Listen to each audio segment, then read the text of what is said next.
isn't that I wasn't changing all this time. A lot was going on.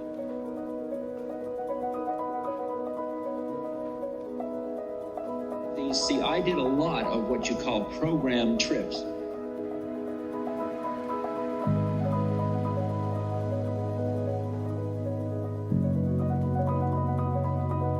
That is, I would work with a chemical to design a plan for an experience in order to confront me with certain stimuli to get me to change my habits of thought about that particular thing.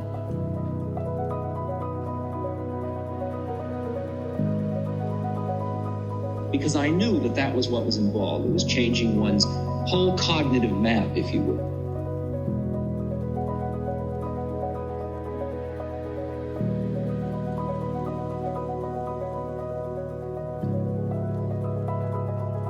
For the remainder of this, let's consider this room our temple. For we are investing it with a great deal of Shakti and love.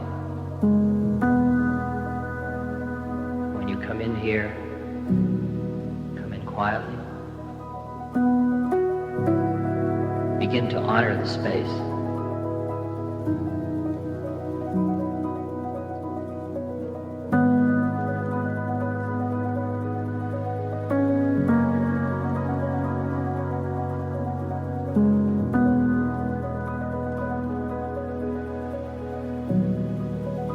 For it's really a thing of great beauty.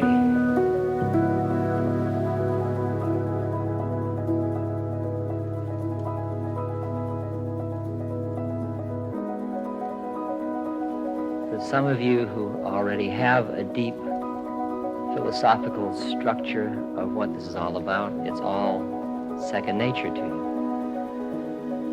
For others, you are totally confused. Happy, feeling a sense of well-being, perhaps, but confused. That's okay. For I've said before, and I'll say again, the forms are not what it's about. What you are receiving, and I think you're beginning to understand what I'm talking about, you are receiving a transmission of the living spirit through a lineage. And you don't have to know all the words to receive the transmission, by any means. Often when you're in India, you can go to a wang, Tibetan wang, where for 8 or 9 days there will be sutras recited. You will not understand a word of it, but you still receive the transmission. We are beginning now to acknowledge realities other than that which is comfortable to the rational mind.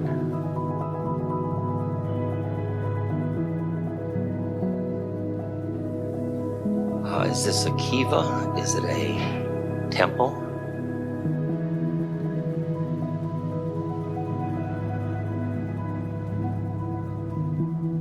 Is it a synagogue?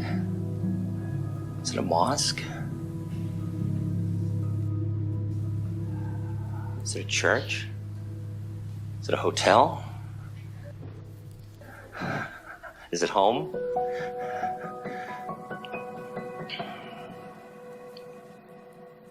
Why didn't I start out as if I'm home? So I got up and I went outside and I closed the door and I walked down the hall and I came back and I opened the door and I yelled, "I'm home."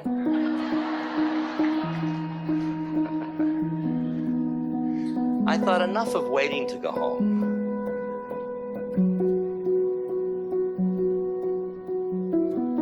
If you're going to honor the mobility, if you're going to honor the breakdown of all of the barriers to honoring diversity without being trapped by it, I guess we should get on with it and be in it.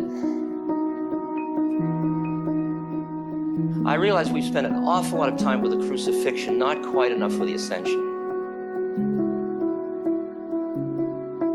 And it may be time to celebrate. To celebrate in the midst of such suffering. And that seems to me to be our problem.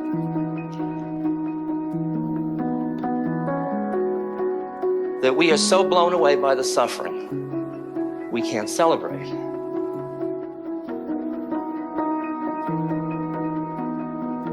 And because we can't celebrate, because we're so blown away by the suffering, we keep creating the suffering. It's far out how it works.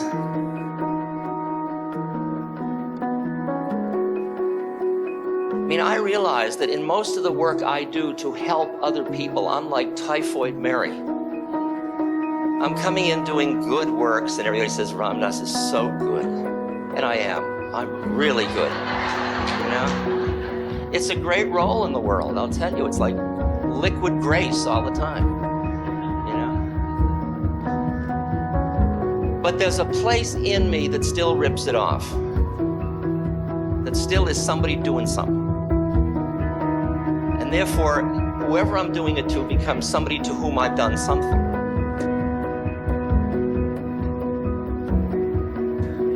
In other words, it distances me from my beloved.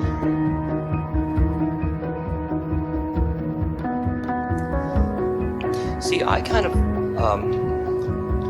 I look at the predicament we are facing.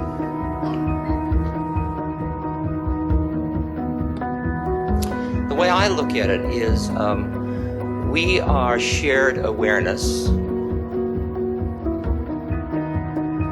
You and I incarnated on this trip, and we came into these forms, or awareness entered form again.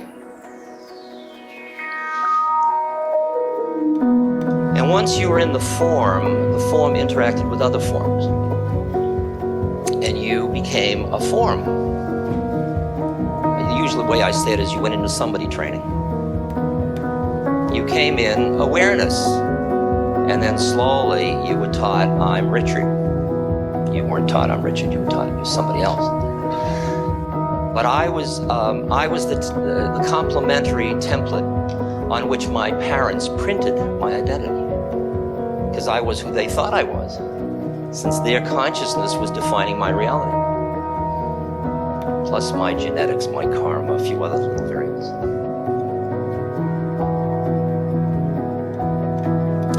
So I went into somebody training, and I became a somebody. Once I was a somebody, I was no longer everything. And once I was no longer everything, I'll tell you, I felt a little separate. And I felt a little hungry. And I felt a little cold and a little frightened, because I was very little and the forces in the universe were very big. Starting with my mother. Let alone cyclones, tornadoes, and other natural phenomena. And because I felt so little, the world of power became real to me. How do I keep enough power to survive as a separate entity? And I developed very strong needs and desires as a separate entity. I need this, I want this.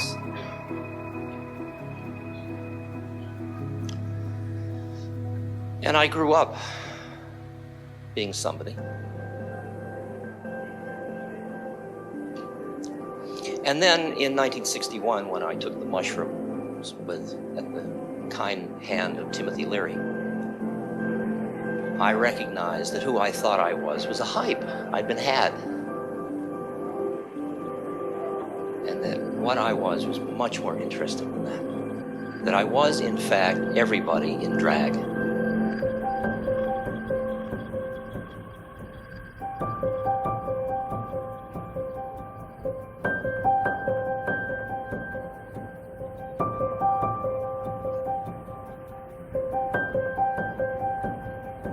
And the minute I tasted that, my whole agenda in life changed.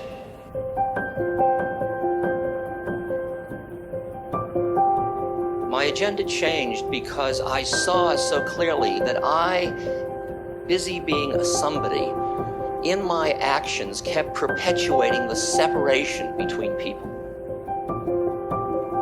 Because I was attached to it in myself. my somebodyness was reinforcing everybody else's somebodyness.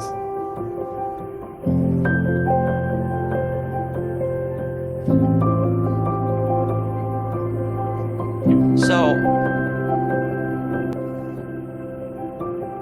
what I did because of Eastern philosophy and methods and path, I became a renunciate for a while. A horny one, but a renunciate. A renunciate that in effect said, the world of stuff is so seductive that I just got to get away from it for a while. I've got to stop reading the New York Times. I've got to just pull back for a moment in order to hear the voices within, which are being in by the trumpets of the culture in which I'm living. So I pulled back, and the way you pull back is you begin to think that this plane of reality is somehow less. You get caught in that.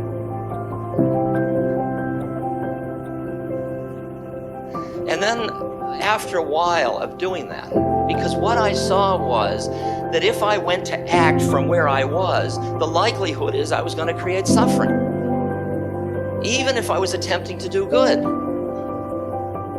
Because you give somebody some food. Now, I'm not saying, well, of course you want to give people food. But where you give the people food from depends whether you feed their stomach or feed their freedom. And I saw that I was feeding stomachs but not freedom. And that it wasn't an either or, it was a both and, but I hadn't got my act together. Because I was still somebody doing something. Is this too weird or can you hear? Huh? Want me to slow down?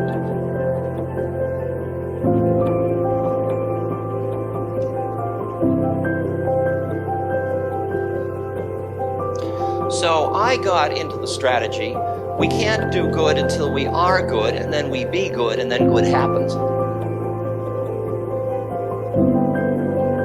Got that one? We can't do good until we be good, and when we be good, then good happens. But you don't do it. But it happens anyway.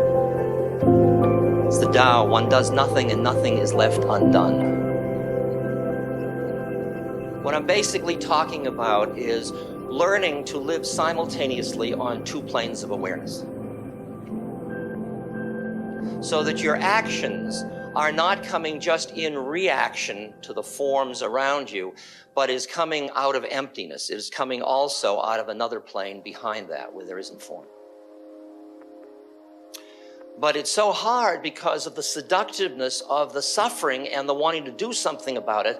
So you get caught in doing and you don't cultivate the being because you're a good person and you can't wait. So we bifurcated in the late 60s. And there were the people that said, look, you can't wait to do good, go do good. The hell with being good. And the others that said, we better get on with our being or else we're not going to do much good.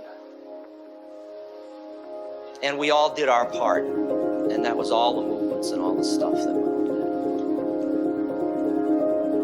And by the mid-70s, we realized that we were all trapped in our practices.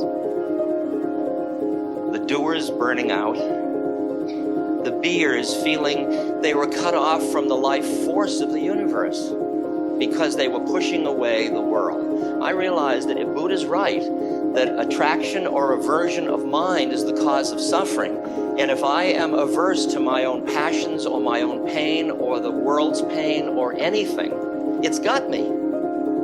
It's got me. You can't be phony holy. You can't push it away. You can't go to La La Land. So at that point, I flipped around and said, okay, my yoga of getting free now will be through being in the world. That's what I was told to do anyway. I might as well do it. Because when I said to my guru, how will I get enlightened? His answer was feed people. And I figured it got lost in the translation, so I tried again.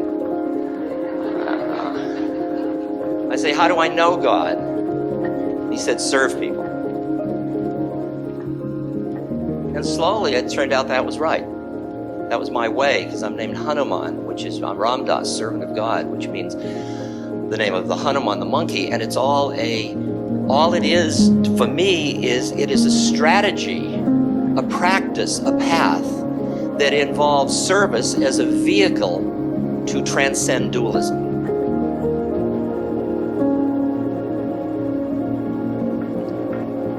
So that if I'm working with somebody with AIDS, advanced AIDS, and I walk into the room, what do I see? If I'm freaked about AIDS, what I see is an AIDS patient. It's like I have, having the background I haven't worked out all my stuff about money yet. So if I'm in a room with 5 people and 4 of them, and one of them is rich, I see God in 4 people and a rich person.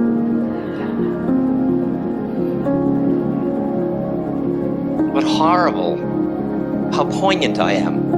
That's the best I can do now. I can't really climb into horrible anymore. It's the way it is.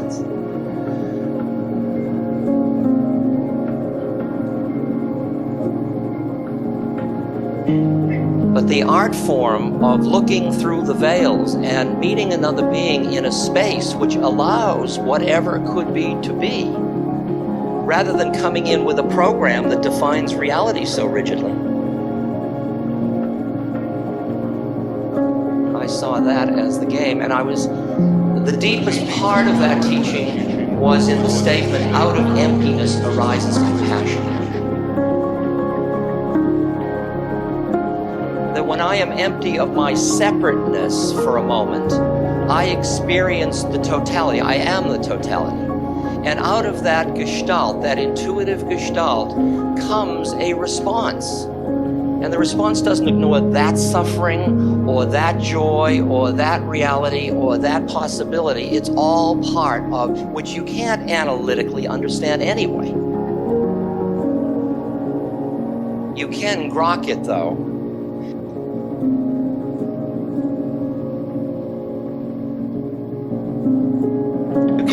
You can, whoops. I wasn't to use the notes anyway.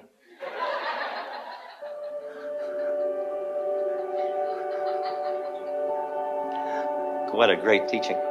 I've got great notes. You can't believe, I've got quotes from Durkheim and Einstein and Dalai Lama and Maslow and Thich Nhat Hanh and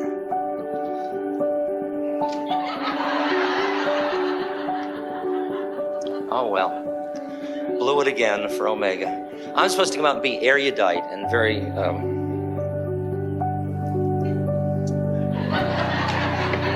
There's a great moment when I just did a lecture on Aldous Huxley. He was a kind of an English cynical satirist. He was the darling of English society because he was so he had a humor, a dry humor, and he was very, very intellectually cynical in a delightful way. And then what happened in the 30s and 40s, he entered into a relationship out of his curiosity about the universe. He entered into a relationship with mysticism. And he started to change. But the people that had loved him before weren't really ready to go that route. So they started to reject him. And the criticism at that time was he had become a kind of a fuzzy-minded proselytizer that kept saying the same thing over and over. And I thought, of course he would say the same thing over and over.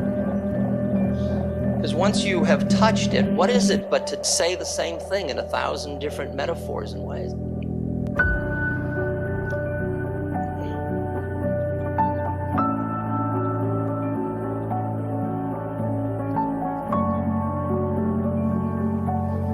So the story seems to me to be the old story.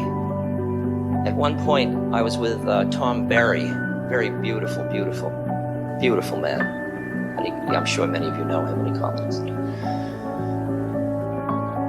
And Tom was telling me about giving a lecture in Canada with the Cree and the other nations. And the night before he was to speak to this group of indigenous peoples, he went outside and he looked up at the moon and he said, "What should I say?"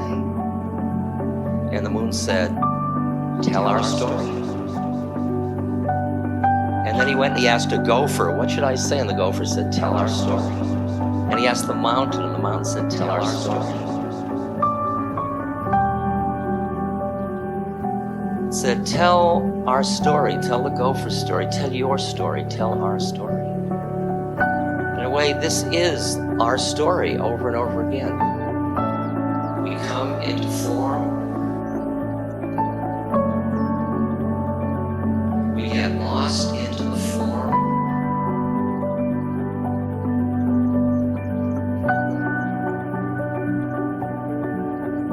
And then there is an awakening to see our predicament, that we are lost in form.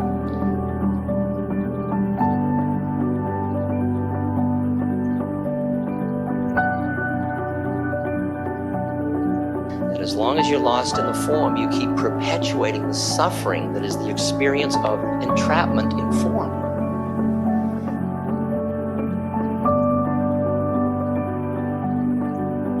And if you would free another, you've got to be free. It takes one to know one.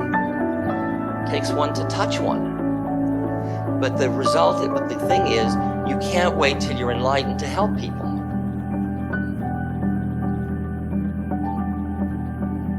So you're caught in the dilemma, because your heart hurts. You can't say, I'm sorry, you just starved now because I'm working on myself. I'll give you food later. So you do what you can to relieve the pain of our heart.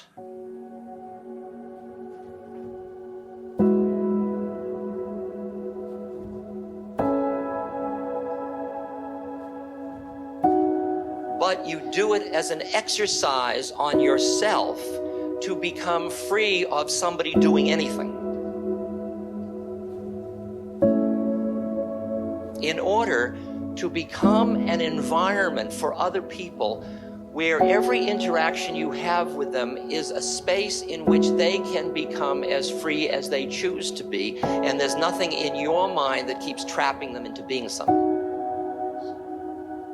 It takes me how long when I walk into the room with somebody with AIDS before I see somebody with AIDS, not an AIDS patient? How long does it take me before I can look into the eyes with my heart open and be in love with that of me, which is a person which is with AIDS? Not she or he has AIDS, but us is in AIDS or I is in AIDS. How soon before I can accept into myself the immensity of the suffering that is involved in that individual's predicament? Because they think they are separate. They think they're going somewhere if they die.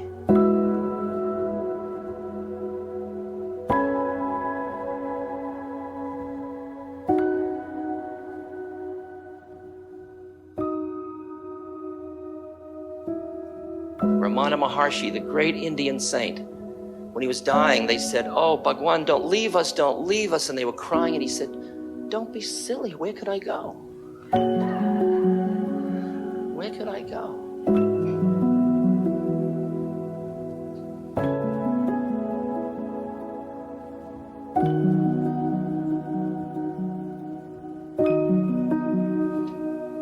So,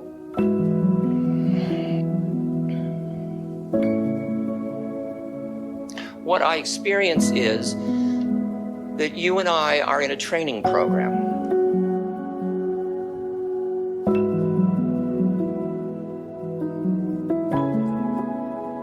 We are undergoing a curriculum.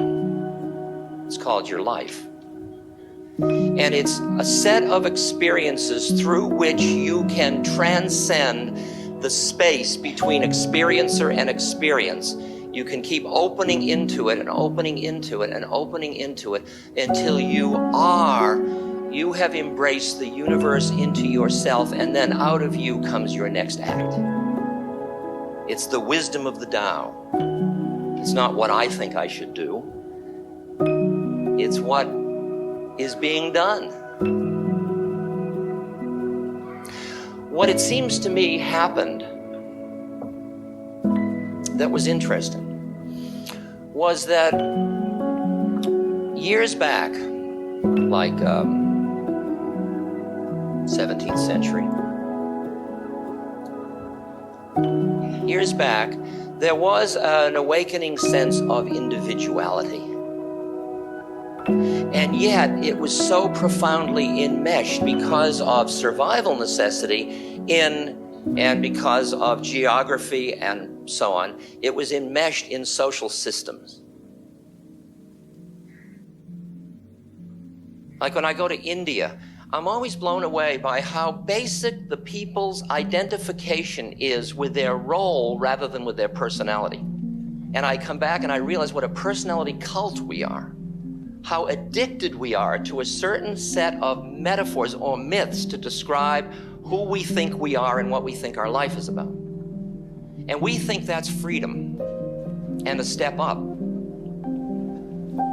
But the predicament is that personality is a cloak to be worn lightly.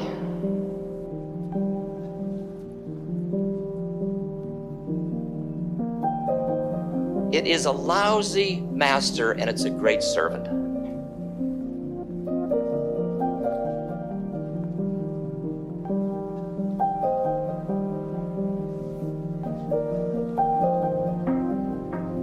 Your intellect, your analytic mind, your conceptual model of who you are and how it all is, that should be part of your, one of your computer programs you can call up when you need it.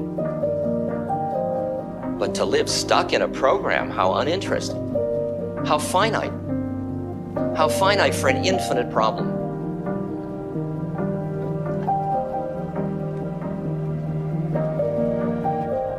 A family goes into a restaurant and sits down to order, and the waitress comes and the child, they go around, the child says, I'll have a hot dog.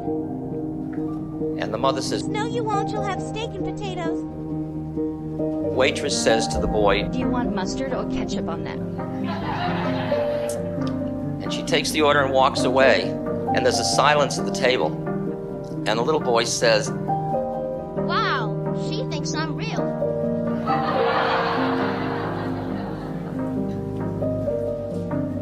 I don't know what that has to do. I just like it. Because we get so busy being real.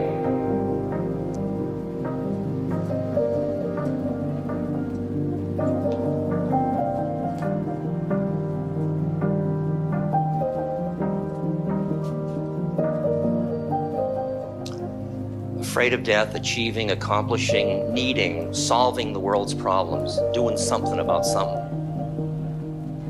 And because we are in such a reactive mode all the time, we tune out the wisdom that we as humans have accessible to us as part of our lineage because we're so busy trying to know the answers.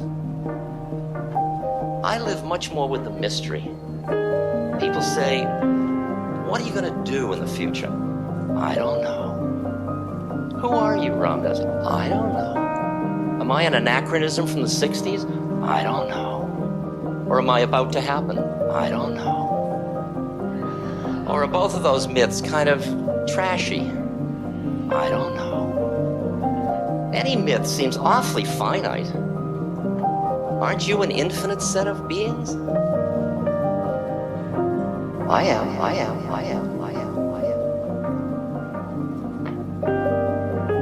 So what happened in history was that we were all part of this, and then the world changed. Technology, the Industrial Revolution came along, and the mobility came along related to that.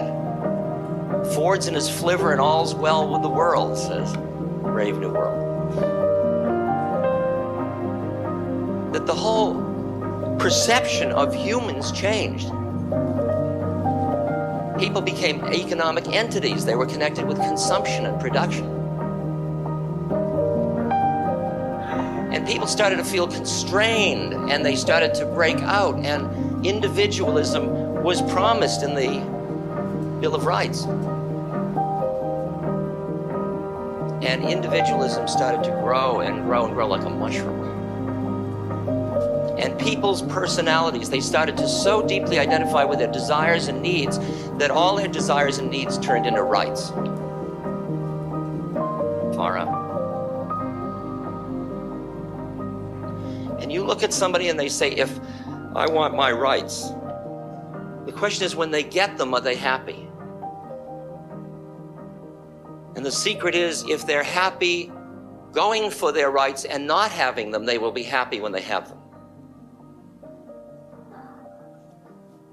Start out being happy instead of getting there.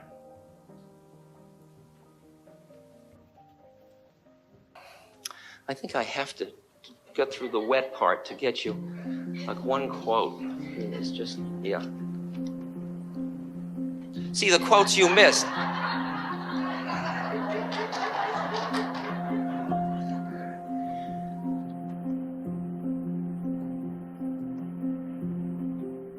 The quotes you missed were like John Winthrop, the first governor of Massachusetts, saying, "We must delight in each other, make others' conditions our own, rejoice together, mourn together, labor and suffer together,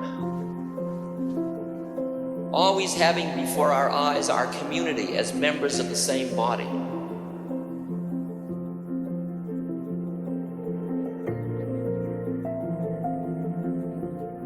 Skip to Tocqueville and take us right to Norman Mailer.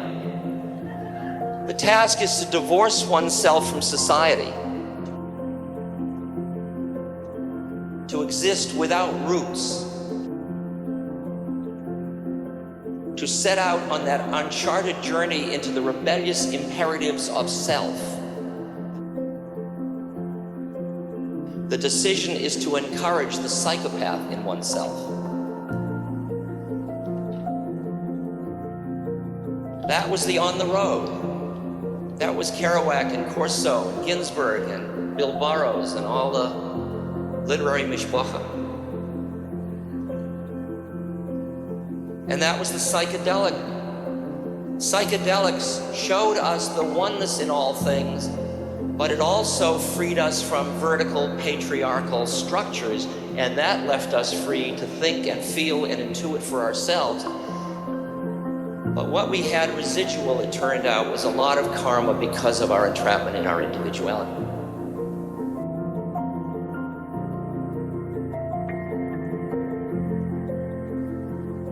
And it blossomed and blossomed and blossomed and blossomed until the me generation of the 80s, in which business and government and schools all condone out and out greed and self-interest. That's like an extreme of the imbalance of the game, where it gets that far over. Where salaries of executives are obscene. That's how out of balance it is, that in the presence of hunger and starvation, there are salaries.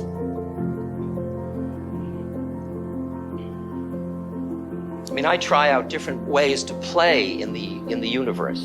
I listen to hear what my dharma is. And one of the things that I'm working with is the world of the business community, because business is such a powerful social institution in the world today. Why should I run away from it just because I feel business people are all kind of trapped? That's my stuff to work with. I'm busy seeing business people instead of us.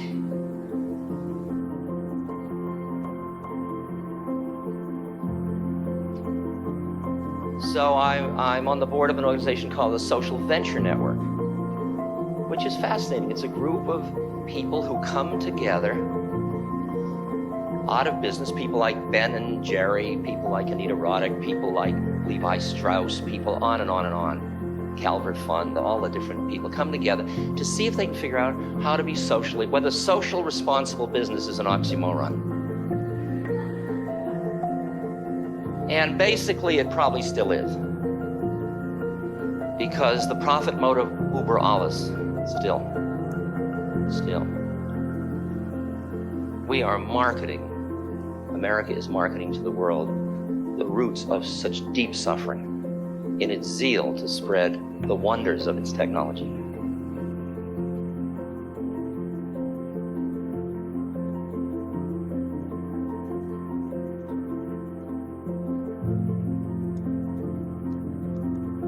And I see these people just like I see people in government, and I see people at the UN, and I see people struggling with the same issues.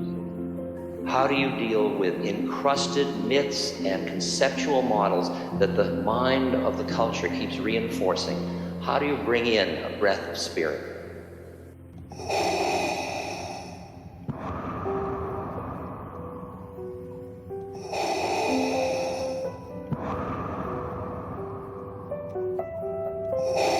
I can say to all these people is work on yourself.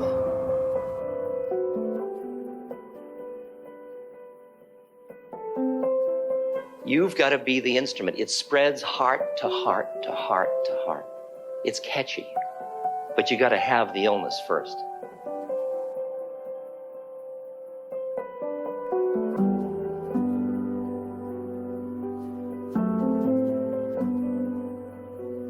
You've got to be the instrument. It spreads heart to heart to heart to heart. It's catchy, but you got to have the illness first.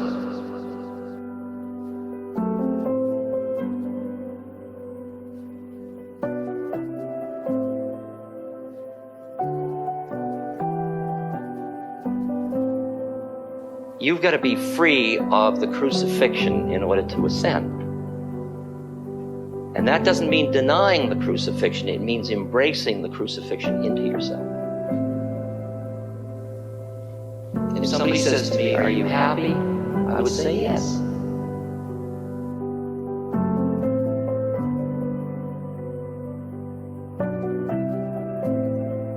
Somebody says to me, "Are you sad?" I would say yes.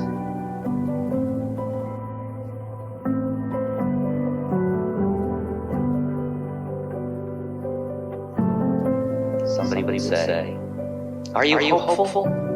Yeah. Is it hopeless? Yeah.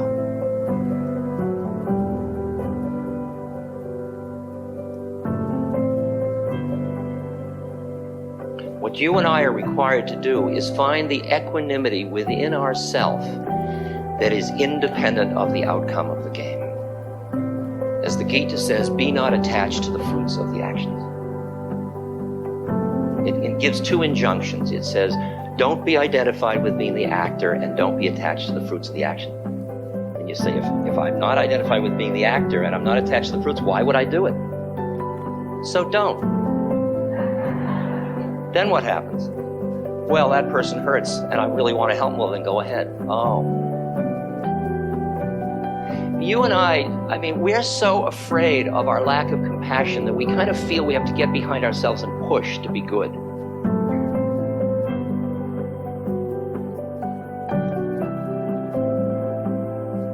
We bought Freud's model of the id like it was tofu. But it's only talking about a relative reality. It's talking about one reality. Don't get sucked in by any definition, any paradigm, any model. It's much too constricting.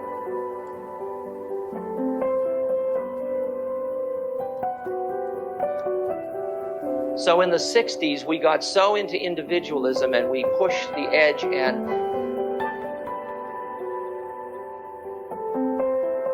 the systems started to fear chaos and anarchy.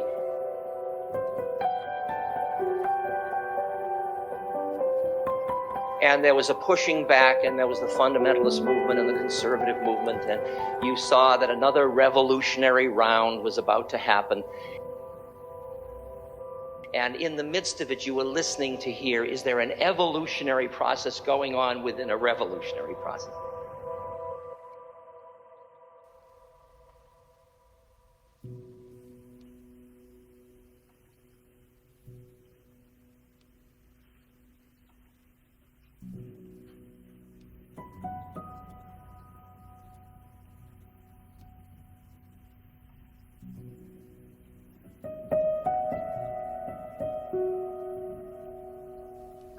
A couple with a baby enters a house. They yell, "Mom, Dad, Mom!" The older mother and father come out of a back room, all smiles, embrace the couple, and hold the child. The older woman says to the child, "Oh, you've grown so much." And they all go into the kitchen to eat. How does that make you feel? It makes you feel, wow, a coming together. Let me just point out that I got that from an article in the newspaper because the couple with the baby was a rental couple that charged $1,100 for 3 hours. The money was paid for by a computer engineer in Japan who lived 10 minutes from his parents but didn't have time to visit them. So he hired this couple, and this is a going business in Japan, where you hire people to visit other people. And after the 3 hours, the couple with the baby left, promising to come back again, no doubt. And when interviewed, the older man said, "I hope later we can live with our children." But asked whether they were going to do vacations or what, they said, "No, we'd rather spend our money on having surrogate family come back." I mean, I just love the fun of the fact that things have changed. I got one more change thing that's too good not to waste, not to waste on you, or waste on me. You've all seen this, I'm sure. The teacher's list of the biggest school problems. In 1940, it was talking out of turn, chewing gum, making noise, running in the halls, getting out of turn in line. This is the world I grew up in. Wearing improper clothing, not putting trash in the wastebasket. And I could have added playing with yourself.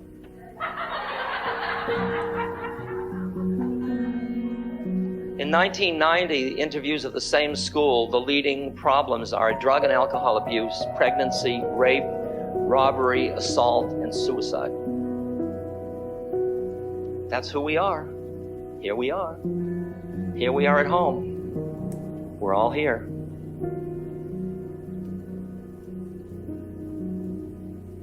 How freaked do you get? And how much do you think you can return it to where it was before the airplane, before the information age, before the computer, before the blah, blah, blah, before television? Television.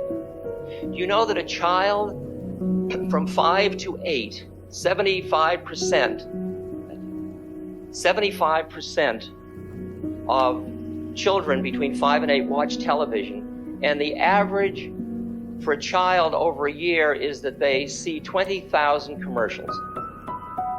And most of them don't discriminate between a commercial and another, and a reality.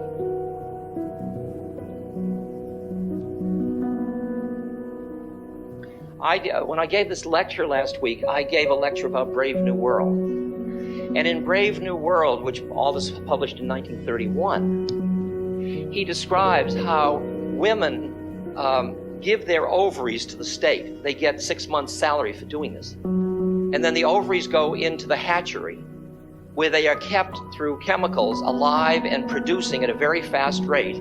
And then they take they fertilize the egg in the chest tube, and then they start growing this being, and they use various kinds of oxygen and shock controls to the fetus to bring about certain changes to make the society work.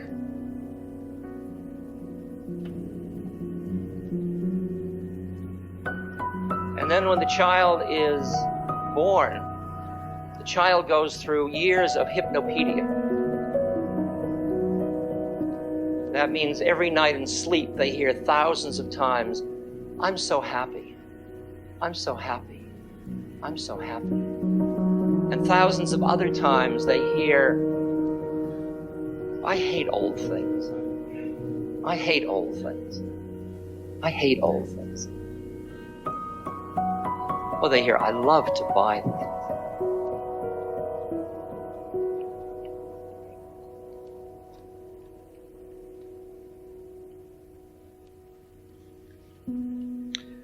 They hear,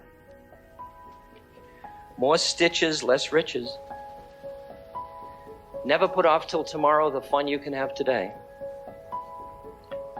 When the individual feels, the community reels.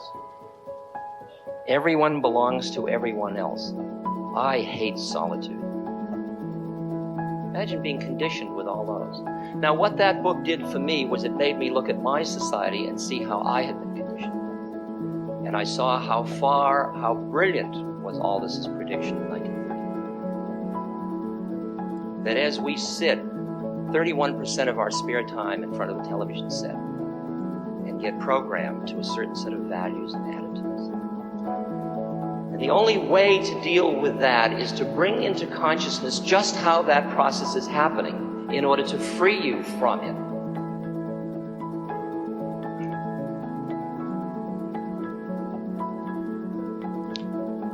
The art form of the whole dance is to be born into separateness, to grow and learn in your separateness, because you have to be lost for it to work. You got to get caught in it.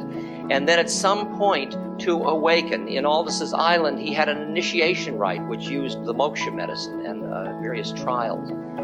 We don't have rituals of transformation. We don't have rituals that bring people. The bar mitzvah wasn't that for me. It doesn't bring me back into the blend of the two planes of consciousness, the formless and the form. At some point we awaken to the fact that we aren't who we thought we were. As Buddha said it in his term about anatta, there is no self. There are just sets of phenomena happening. Don't take yourself so seriously. Don't take who you think you are and how you think it should come out and what you think is bad and what you think is good. Have all those opinions, but don't have them. Third Chinese patriarch says, the way is not difficult for those who have no opinions. Try having that for 1 minute. Just 1 minute. I don't think I should. Can you have no opinions and still have opinions? Can you live outside of time and still dance within time? Can you be free of the fear of annihilation and still be an instrument for the healing of the world? Will you become a better one if you are not doing it out of fear, but doing it out of celebratory joy and love? Everything that you absorb this weekend, and I absorb, it's what we become. We become each other. We become the drum and the flute and we become all of it. We become it. And then it's not what you collect. It's not these notes, obviously.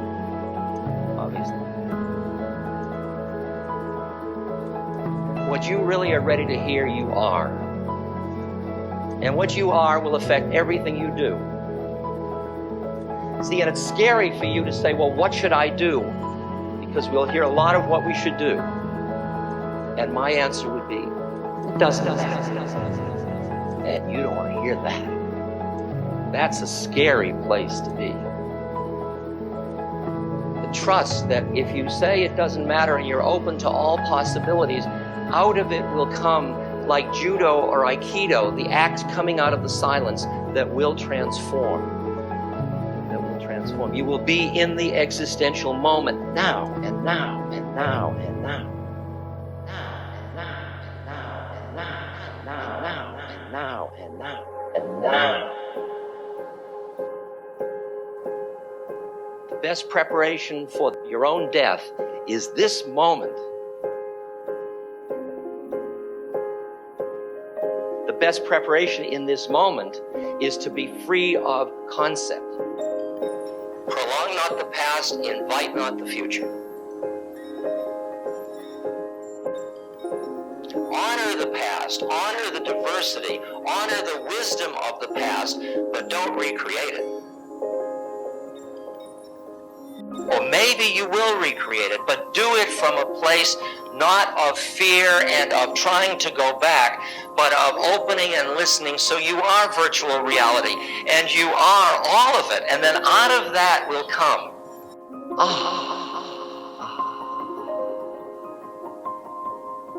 It's the transformation from doing good to being good. So I would say you and I took birth. We all got lost in the drama. The drama is really seductive. It's more seductive than as the world turns. And it's got us. And we are extricating ourselves from the molassesy-like quality of it in order to have our awareness free even while we are in form with all of our pain, fear, heart, and all of that. And then we see all that as part of the dance, as part of the play, including power. Power is like what's going on in the Monopoly game. But you and I aren't in a power struggle with each other. You here, I'm here. What do you want? What difference does it make? That's not the stuff of it. If you want to live in a conscious environment, become a conscious person, is basically the game. If you want to live in a healing planet, become that which you would do. Not out of trying, but of opening into, of listening your way into the Tao, the way, the elders, the wisdom, the nachas, the whatever level you want, the Sufi joke, whatever. And I got another minute? What happened? She just told me 1 minute? Got one. I don't trust you as far as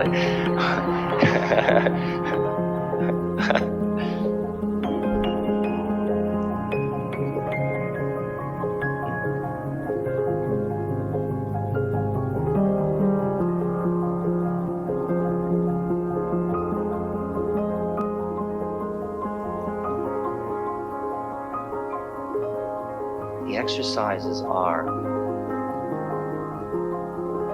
to cultivate awareness that is not trapped by the identification with experiences. The exercise is, to the extent that you are dancing in form, to play the most fun game, that is, dancing with the beloved. So the earth is the beloved, your enemies are your beloved. They are all the face of the beloved. And when you really love somebody, you really, really want them to be happy. And it's not a bad gig to just hang out celebrating your beloved. The fact that you're not doing it all the time everywhere must be very hard for you. I wish you Godspeed. It's the journey I'm on. I don't know what else to do.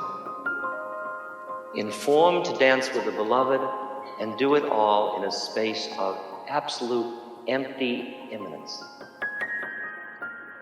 Dancing with the beloved.